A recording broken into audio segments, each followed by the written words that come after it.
Hello दोस्तों, आप लोगों का फतह राजगीर ग्रुप में स्वागत है।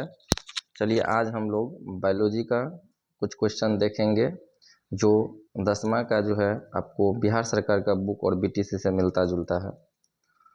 तो देखते हैं जैव प्रक्रम में पहला नंबर क्वेश्चन, मानव हृदय में कितने कोष्ठक वैश्म होते हैं? कोष्ठक या वैश्म होते हैं, अंग्रेजी में चैम्बर्स होते हैं। तो कह रहा है कि कितने होते हैं, तो ये होते हैं 4 होते हैं। कितने होते हैं? 4। मानव शरीर में 4 वैश्म होते हैं। फिर आप देखिएगा 2 नंबर क्वेश्चन क्या है कि पौधे में उत्सर्जित पदार्थ है, इनमें से कौन सा है? तो देखिए इसका आंसर हो जाएगा आपको डी नंबर, गोंद, टैनिन और रेजिन। ये सभी जो है पौधे से उत्सर्जित पदार्थ हैं और ये बिहार पुलिस के एग्जाम में आया हुआ क्वेश्चन है 7 तारीख को।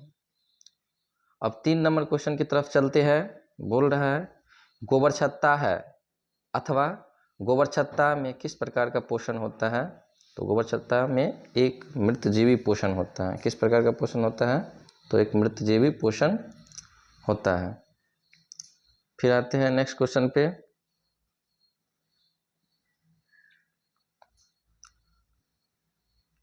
क्या कह रहे हैं कि कृमि रूपी, 4 नंबर क्वेश्चन, कृमि रूपी परिशेषिका किसका हिस्सा है अथवा परिशेषिका हिस्सा है किसका है? तो ए नंबर आंसर होगा आहार नाल का। ये सब जो है ना 10वां का बिहार बोर्ड का क्वेश्चन सब है, ठीक से पढ़िए। फिर कह रहा है कि पितरस, 5 नंबर क्वेश्चन, पितरस कहाँ से स्रावित होता है? तो पितरस जो निकलता है वो कहाँ से? यकृत से। कहाँ से निकलता है? यकृत से। और यह जमा कहाँ पर होता है? तो पित्ताशय में। इसको ठीक से सुनिए कि पितरस जो निकलता है वो लीवर से निकलता है, स्रावित होता है, और ये जो जमा होता है वो पित्ताशय में होता है। तो गलती से कुछ और नया आंसर मार दीजिएगा। दांतों का कठोरतम भाग है, दांतों का कठोरतम भाग है या दांत की सबसे ऊपरी परत है, तो क्या कहा जाता है? एनामेल। क्या कहा जाता है? एनामेल। अब देखिएगा 7 नंबर क्वेश्चन, ऑक्सीजन के परिवहन के लिए जिम्मेदार रक्त का घटक है या ऑक्सीजन का वाहक होता है, तो ये होता है आरबीसी।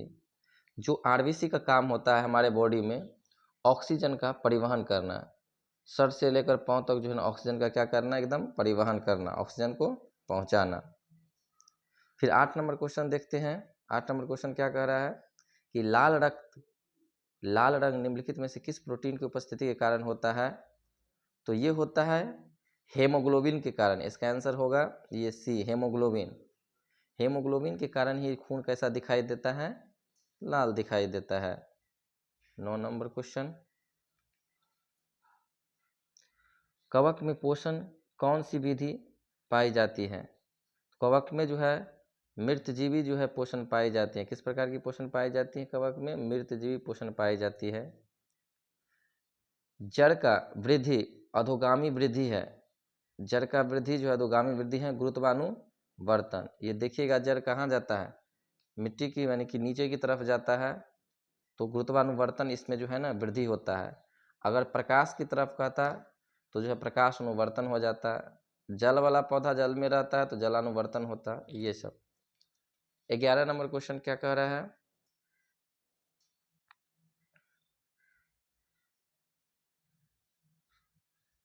दूध से दही बनाने या जमने में निम्नलिखित में से कौन सी क्रिया होती है?